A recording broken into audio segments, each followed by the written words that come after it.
Good morning and welcome to Breakfast with Boyden. I'm Wendy Wilsker, Managing Partner of Boyden, Boston. Today, we are going to be talking about the journey to being a CEO. I'm not sure how many people set out in the beginning of their careers to be a CEO. And what I have learned is that everyone's journey is just a little bit different, especially in the nonprofit sector. Today, we are going to talk with two executive directors about their path to leadership, how they spent their first 90 days, how they engage with their stakeholders and with their predecessors, and what they wish they knew before they assumed the role. Many CEOs have shared with me that sometimes the role is isolating, and they wish they had someone to share their experiences with. So this episode is dedicated to current and aspiring CEOs. We hope that you will leave this conversation knowing that you are not alone in your experiences. I'd like to welcome two of Boyden's recent placements. James Greene began his tenure as CEO of Jewish Family Service of Western Massachusetts in January, and Carolina Trujillo joined Citizens Inn in Peabody, Massachusetts in 2022 as their executive director. Welcome, James and Carolina. Thanks so much for having us. So, James, let's start with you. This is not your first experience as a CEO. Share with us what your journey was to becoming an executive director. Was this a role you had planned for and aspired to? Tell us a little bit about your path. Sure. Carolina, I'm so grateful to be able to have this conversation with you. And Wendy, it's wonderful to be able to be in conversation with you again as well. I came into my work knowing that I wanted to serve the community in a communal leadership role, but not necessarily aspiring to be a CEO of a human service organization. That wasn't necessarily what I thought. But my pathway was really through community organizing. I went to seminary and was ordained in 2008 as a rabbi, and then started working in Jewish community spaces, mostly in programming. When I was doing that work, I saw the potential impact that really strong vision-guided executive leadership could have. I saw that because I had mentors and executives who fit that bill and who were doing that work. And I was really fortunate to have really good professional development opportunities to help me gain some skills and do some of that personal building, that personal growth that was so critical. So I wanted to do work that mattered in the community. I wanted to do work where at the end of the day, no matter how tired I was, no matter how many hours I was working, I would go home and say, something I did made the community better, helped make the world a better place. That's the kind of work that I wanted to do. And I found that for me personally, executive leadership was one pathway, and the pathway that I feel like I have to do some of that work in the world. And so after I had spent some time in the JCC movement, I moved into executive leadership in a Jewish camp, and then came to JFS in January of this year, and have been loving it. Great. Thank you, James.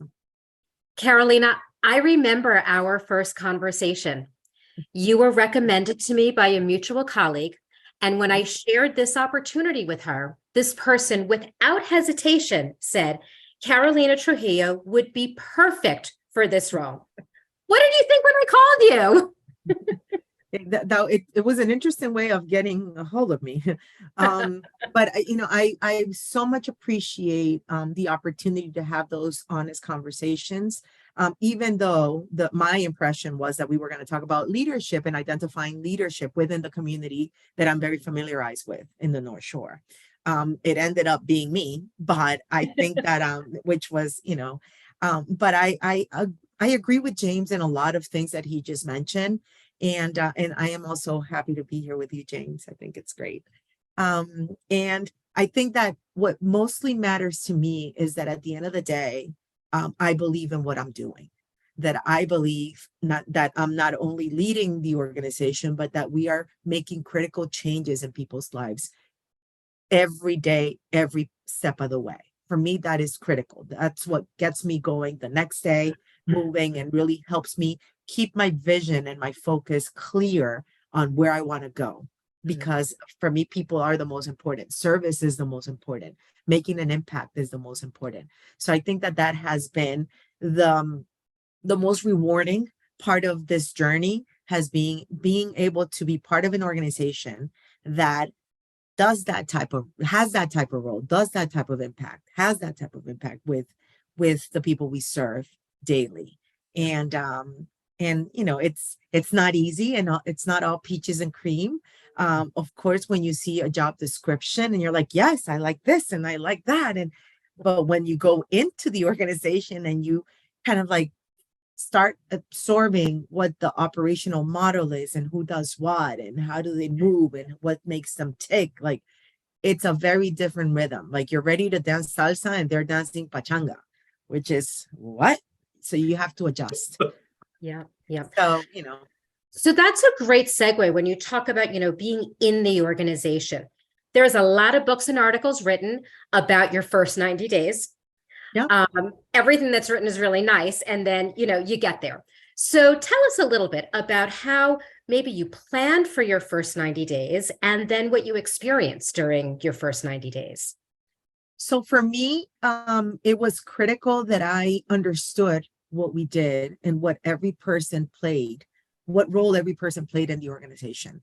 So what I did during my first 90 days was really have a lot of conversations about just coming in like an open book, like, hi, this is me, and you are the expert because you're doing the work, and being humble that way and giving people the respect they rightfully deserve because they were the ones leading an effort in the organization, and trying to learn from them what they did, and also learning a little bit of strategy. What are the things that you feel will make your job easier? What do you think the things that we need to adjust?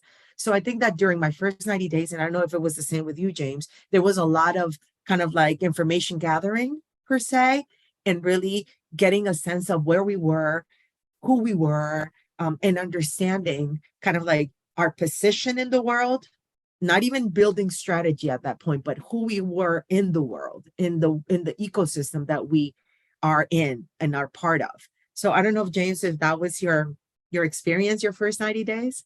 Yeah, I mean, it's certainly, Carolina, it was a lot of like, don't just do something, just stand there for a second. Yep. And about building relationships, about deep listening to folks who were on the ground doing the work. And a lot of time with my team. I think the other things that I did in my first 90 days, I set out a process of mentoring. I have a mentor that I've worked with for a number of years, and I set time in my calendar to make sure that I was connecting with him regularly, because I knew how important it was, and often how easy it is to jettison that in the kind of stuff that's important just because there's something else that's interesting coming along the way. One piece of advice that he gave me that I have carried with me is about horizon setting and recognizing, as you said, Carolina, that there's a lot of listening in that time period. He encouraged me to keep a document of just a horizon list of things that I could see that were maybe a little far away at the moment, but weren't out of sight, to keep a list of those. And so I did. And so now I find myself 6 months, 7 months later, coming back to that list and saying, I can start to check things off. I can start to move things off of that list onto my daily list of things that I'm working on. The other thing that I did is I was trying to get to know my team well, Yes. was getting really clear about vision alignment. And so I wrote a document about how to partner with me, and it gave my staff insight about the kind of quirks that I have and who I am as a person, but also things like how I wanted to set up our weekly meetings and how I wanted to utilize our time together. So it gave both, I think, really practical information, but it also gave my team a chance to get to know me, because I was a new person coming in from outside of the agency. And I think that helped us get aligned in terms of our vision moving forward, and that set us off on the right foot. Right. You both talked about doing a lot of listening, talking to a lot of people. You both successful, respected, beloved predecessors. Those are not always easy roles to fill.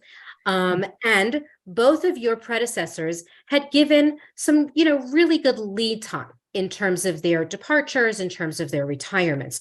Talk to me about how you navigated the relationship and how you engaged your predecessor. Well, Maxine, who was my predecessor, is a colleague and a friend in the community, and so I've been really fortunate in that I've been able to maintain that relationship. She's someone that I can reach out to when I have questions, and not just like a "Hey, where's this file" kind of question, but really like questions that are thoughtful about how we do this work.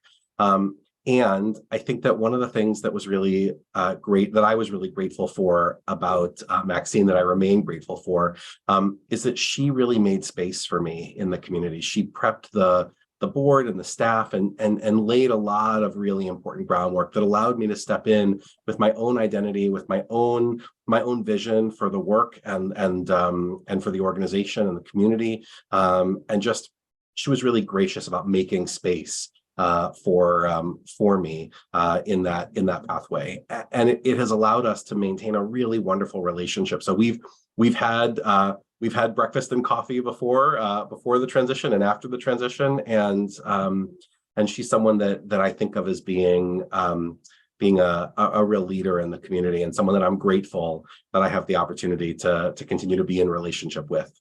Mm-hmm. Yeah.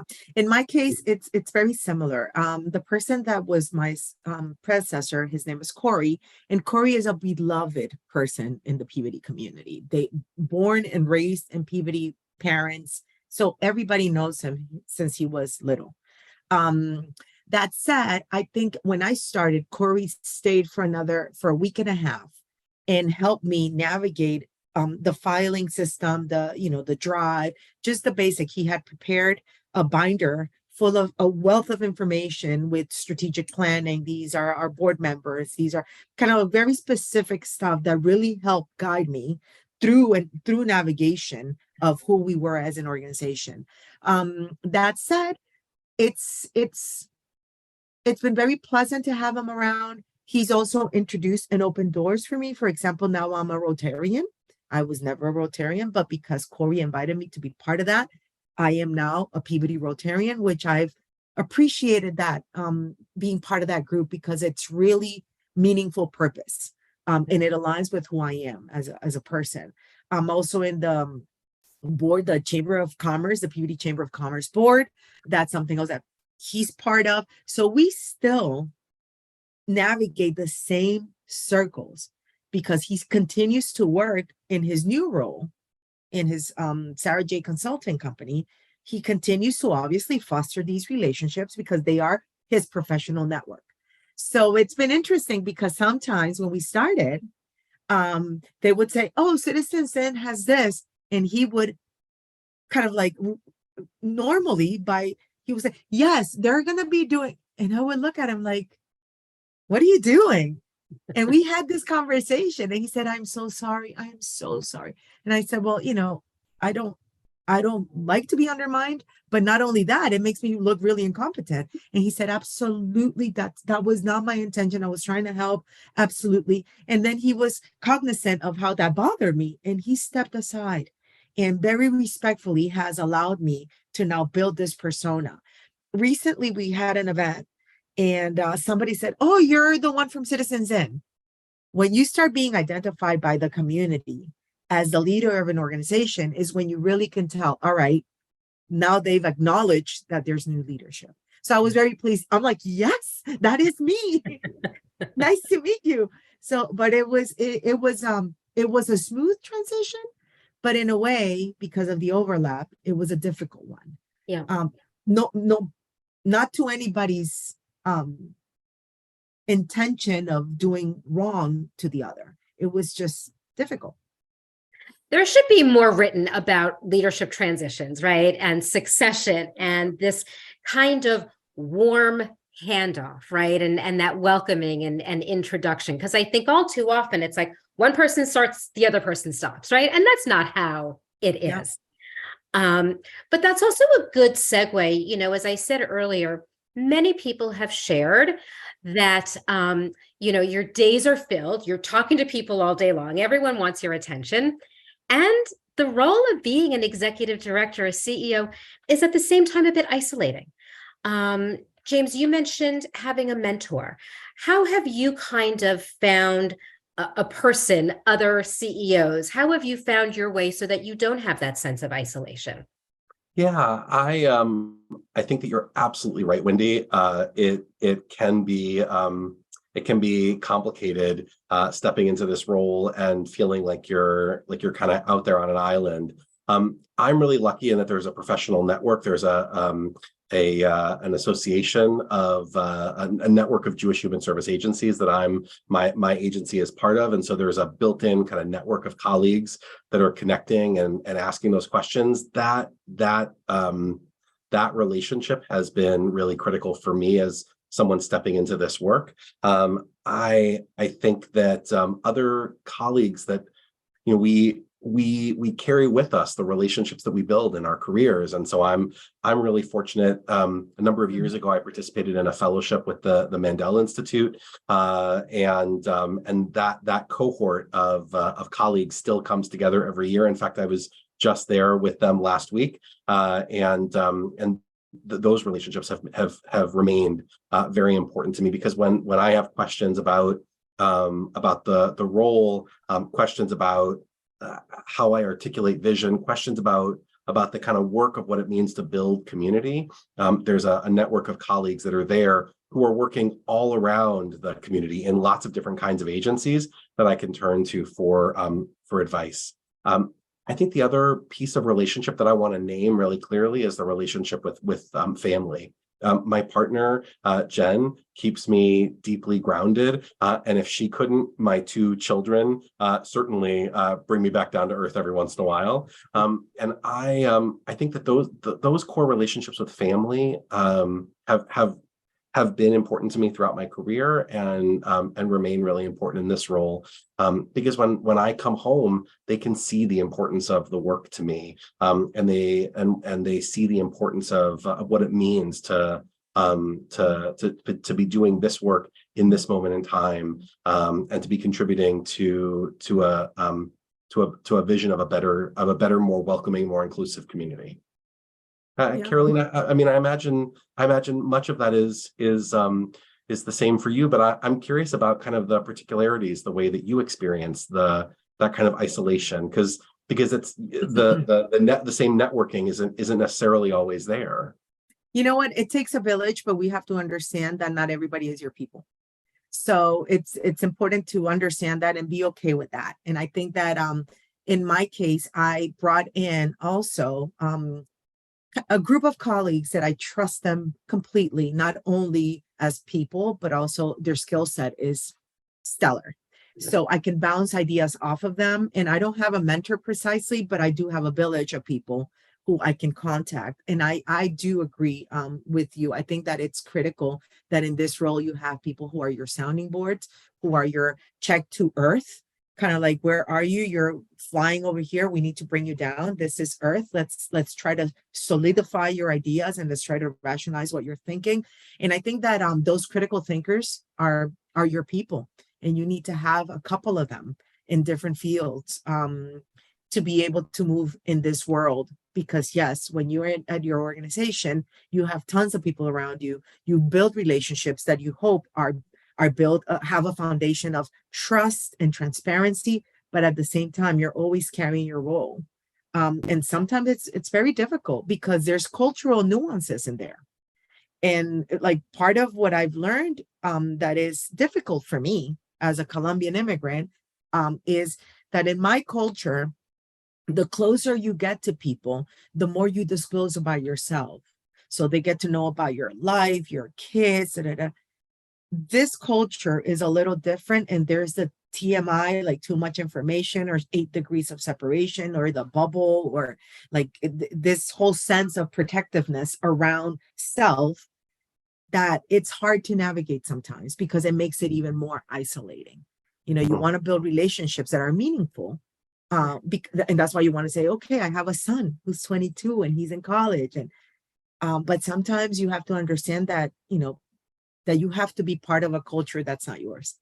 And you have to come to terms with that and navigate it respectfully and carefully, because you might make people feel that you're overstepping when or oversharing when you just really want to build a relationship. So I think that the cultural nuances are important. And I would, for leaders of color, for leaders that are not from here, for leaders who don't have that background of American, Americana society, I think it's a different set of standards that you have to learn in order to navigate these waters. But yeah, I agree with you. It takes a village, like raising a child. Yeah. Thank you for naming that, Carolina. I mean, we can have a whole other, episode, if you will, about navigating cultural differences, right? And bringing our full selves of our backgrounds and our cultures and our, personal lived experiences, and how you bring all of that authentically, how you also come with that emotional intelligence that's needed, how sometimes you need to be a little bit of a chameleon, right? In engaging with your constituents, your board, your community members.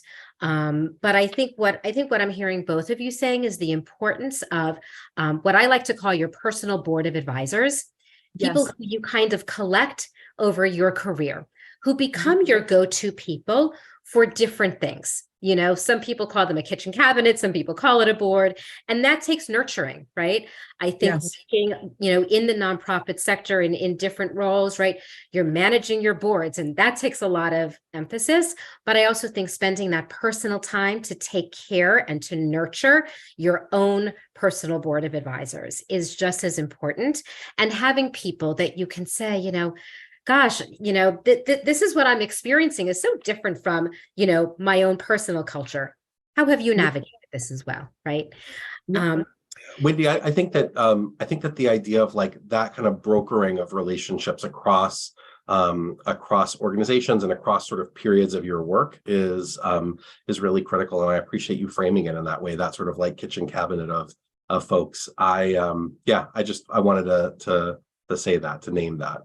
Yeah. Yeah. Mine has been invaluable to me with just about every decision that I've made. I've talked to different people, who I can turn to, whose experience I trust, people who are professional friends who become personal friends.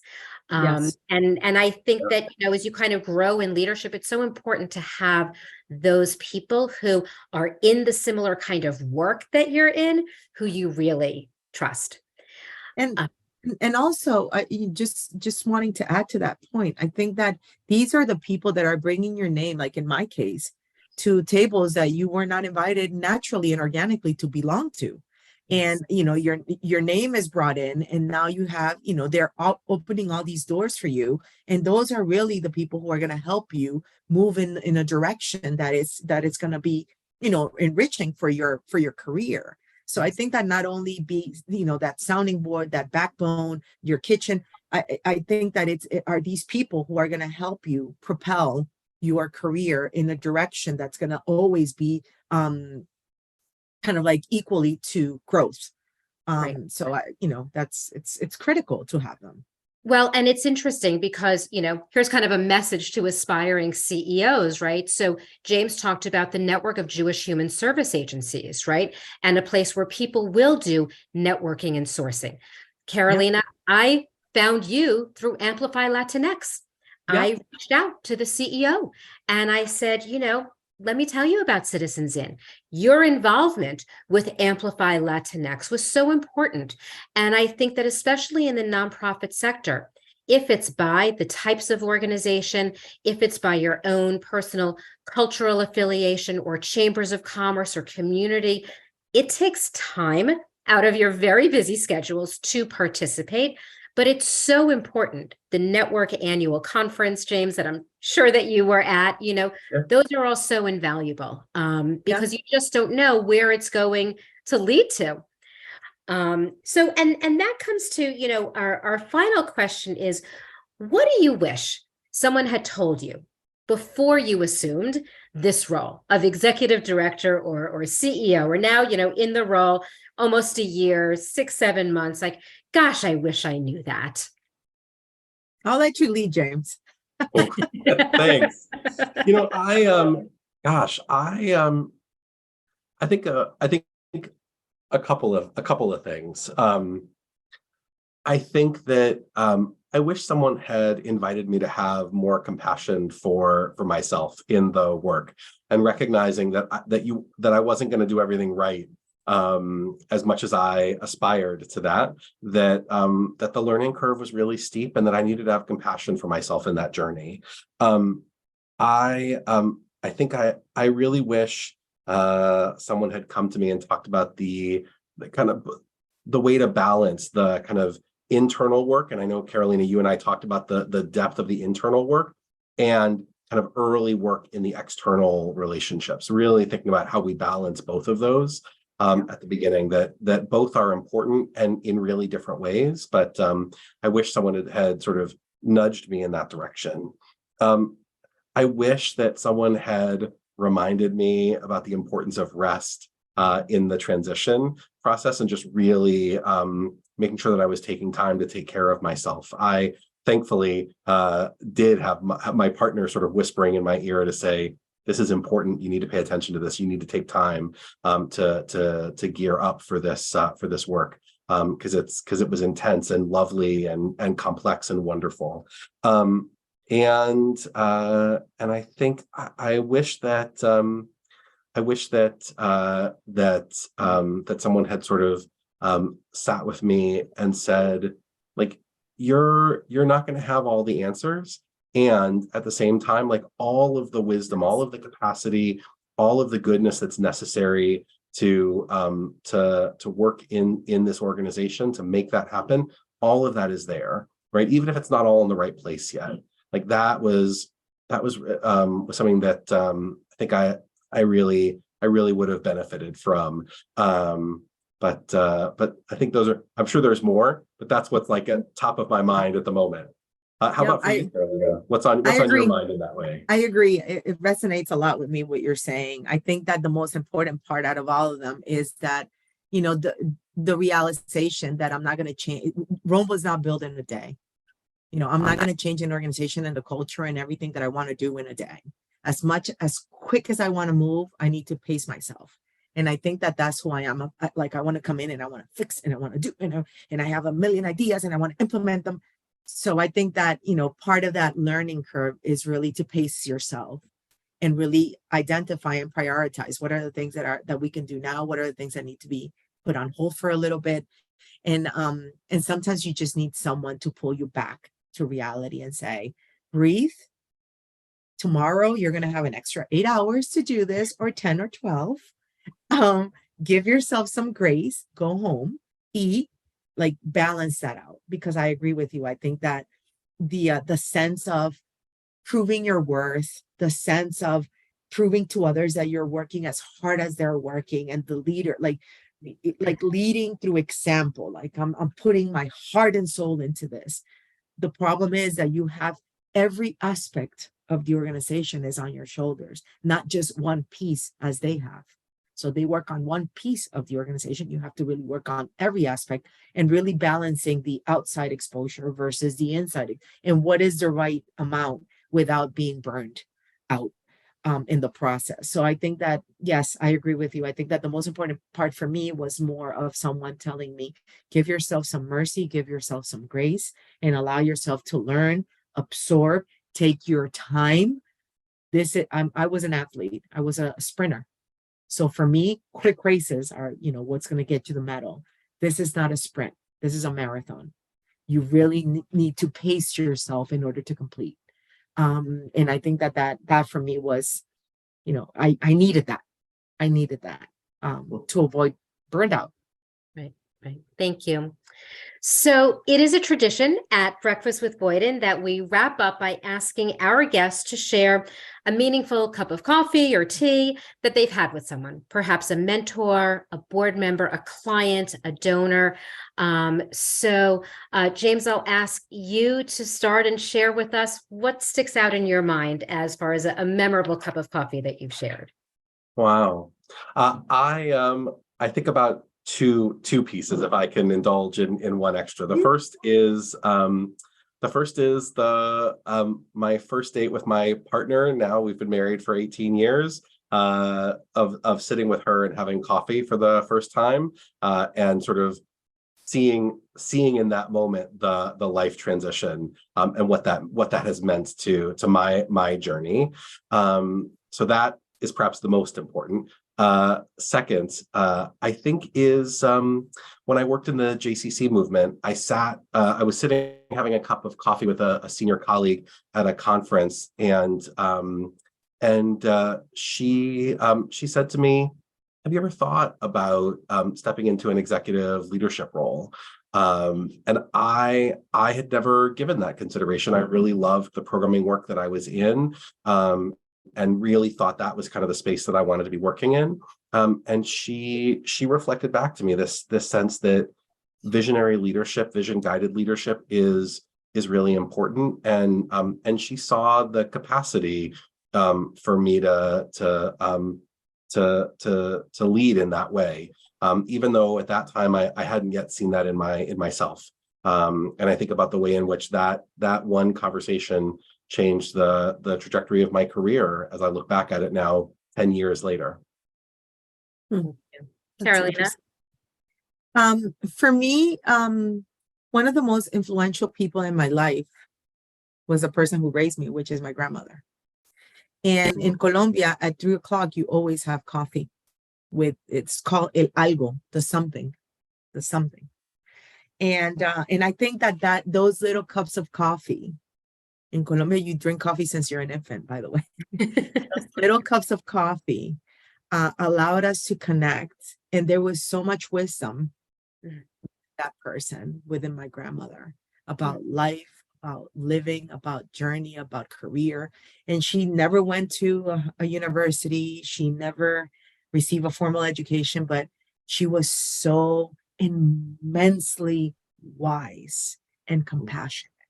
And there was so much knowledge within this person that little time that we had to eat el algo became life lessons.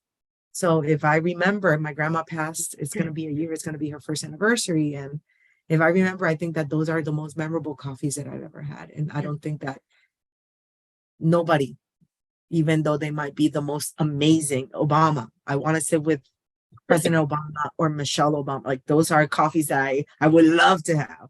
But I think that they're never going to measure up to that one person that for me was my MVP in life. Wow, Carolina, what a blessing her memory is for you. That's amazing. Yeah, it is. I wish we could continue this conversation for so long. The two of you are so inspiring. Thank you for sharing your time, your wisdom. Every time I talk with both of you, I feel like I learn something. I feel like I become a better person, a more enriched person and smarter. And I'm so grateful to both of you for sharing your time and wisdom with us and our viewers. So thank you so much. Thank you, Wendy. We're grateful for the work that you do. Yep. Same here. I think that it's great. These opportunities are amazing. So thank you for having us. Great. Thank you.